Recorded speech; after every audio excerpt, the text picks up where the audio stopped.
guys, it's Tuesday, November 8th, and we are heading to the thrift shop. This is the best day to go to this particular thrift shop. I missed it last week.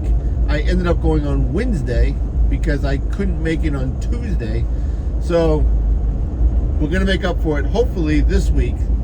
And hopefully the store is all restocked up and ready for shopping for me to get a bunch of great stuff for eBay. So we're gonna head over there now, see what they have, and when I get out of there and back home, I will show you what I ended up getting while I was there. So I'll see you guys all very soon. Okay, so I'm back now home, and I'd like to show you guys some of the things that I got. Got some pretty good stuff today. So the first thing I got today was this G.I. Joe Search and Rescue Firefighter. These generally go for about $30 to $35, even new in the box as this one is. But this one's a special edition because this firefighter is African American. And because of that, I think it's a limited edition. And if you search it on eBay, this one goes for more closer to $80. I have it up for about $75.99 plus I think like $12 shipping. And so we're gonna see how this one goes. I don't think it's gonna last very long, to be honest with you. I did pay $5.99 for it, and we'll have to see how this one goes. Next up I have this Sony CFD S70 boombox. It has a cassette player, CD player, AM and FM radio. These ones here usually go for about $25 plus like $12 shipping. They do sell pretty quick. I did already list it, and within an hour or two, I already have 3 people who are that have viewed the listing.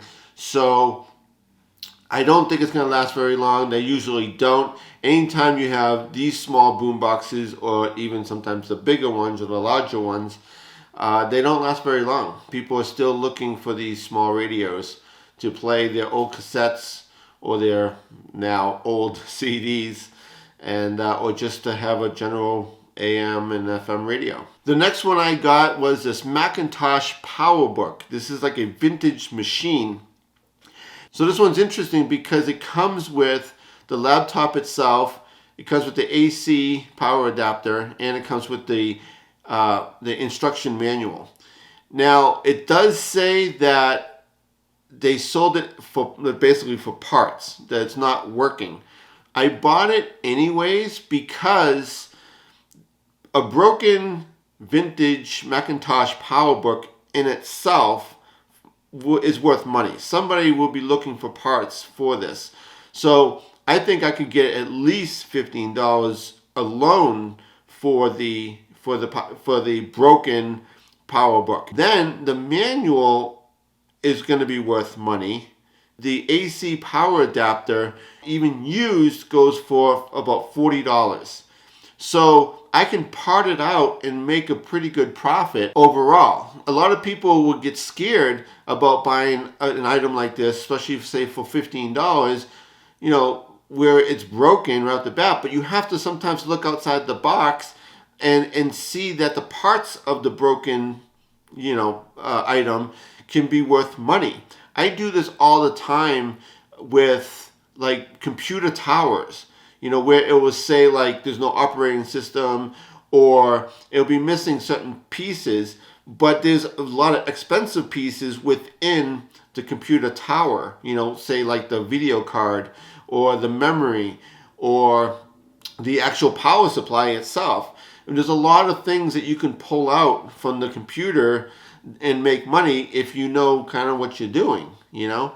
So I think this is going to end up being a good deal overall, even if the PowerBook is broken, and but it seems as though the rest is there. So taking a risk, I think it's going to work out just fine, and we're going to move on. Next up is the Weather Monitor 2. This is by Davis, and this is an open box, brand new item. I ended up paying $18 for the item, and I think I'm going to get over 200, maybe 250. Anytime that you come across like any kind of weather stuff, like weather monitors or anything like that, I always seem to do very well on them. Even if they're like the digital ones that go on your countertop, or I sold one that goes on your refrigerator for over $200 just recently, maybe a few months ago, and it was brand new. It was by Honeywell. And so I always seem to do very well on these weather monitor systems. And if you ever see them, I suggest you should pick them up. This one is a really nice one because it has a lot of different pieces, and it's complete, and all the boxes inside, and they're new, and everything inside them are new. So it's just an open box. Someone must have bought it and never used it. And that's how these things sometimes turn out. And they just donate them to your local thrift shop. So that's what happened here, I'm assuming. And I got lucky, only paid, again, $18 for it. Gonna make a great profit. I'll keep you all updated if and when, or probably when it sells. So I'll keep you updated. Next up, I got the Sony D131 Discman in the original box. These ones here generally go for a good amount of money even without the box. So the fact that it's in the original box with the original packaging makes it probably worth around $40 to $60. I haven't fully got into it and done the full research on it, but I mean, for $3.99, I know I'm going to make money on it. And especially with the condition, I did test it and it does work. So that's a bonus right away. And I don't think that's going to last very long. Believe it or not, people are still looking for these sort of disc players, the portable CD players, and they do sell pretty quickly. And again, because it's in the original box and with the original packaging, should move very quickly. Next up is this General Electric micro cassette player or recorder. These always sell very well.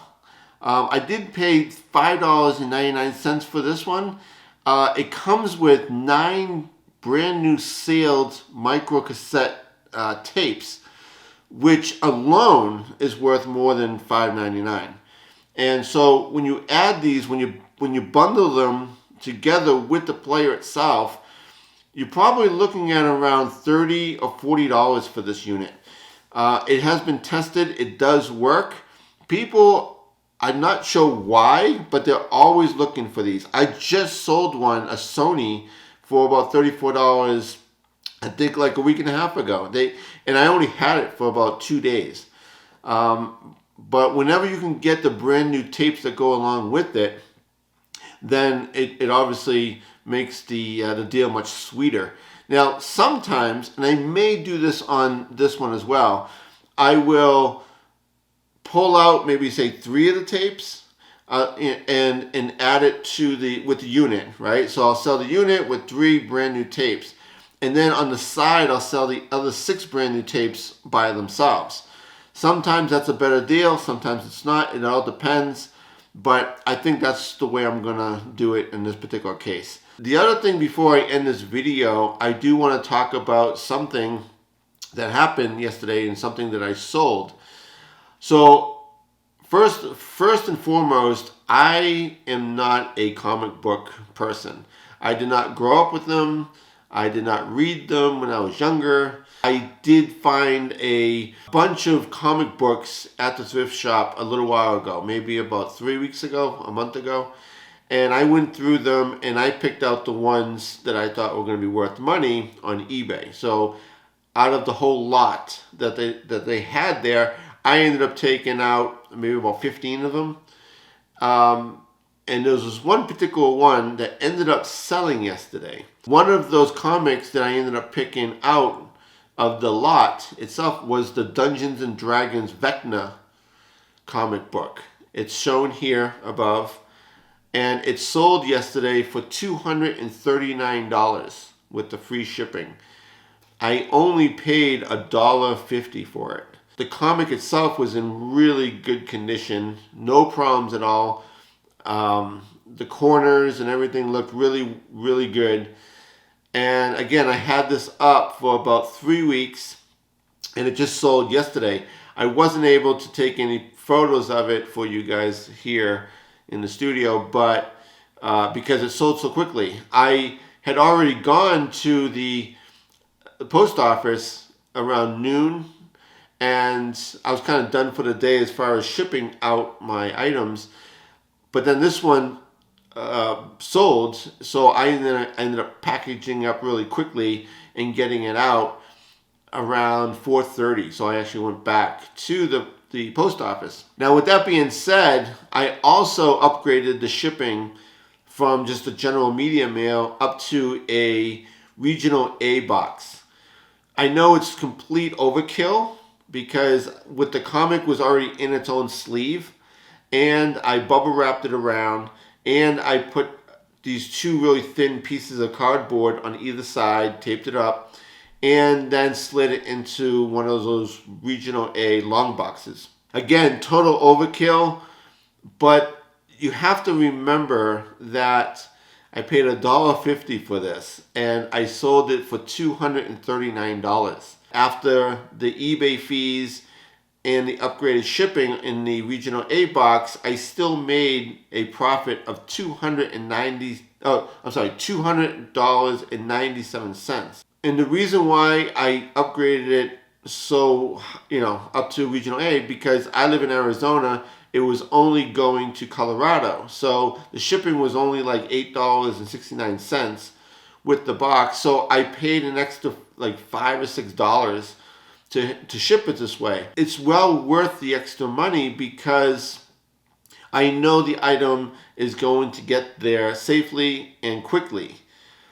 The reality is that I think media mail gets a lot of disrespect through the post office when it goes through. I think if it comes down to the last item to make it onto the truck and it's either a media mail or a priority box, the priority box is going to go first. They don't rush the media mail through as quickly, obviously, as the priority mail. The less people you want messing with your item, the better. If it kind of gets thrown off to the side within the system, then there's more chance of things going badly. And for this item being so expensive, I want it less handled by less people and moved through the system much quicker, and making sure that it gets there safely. So it's worth it for me to upgrade the shipping as I did up to the regional A priority box, and it'll get there within 1 to 3 days. It's not worth being cheap on this particular item when it comes to shipping.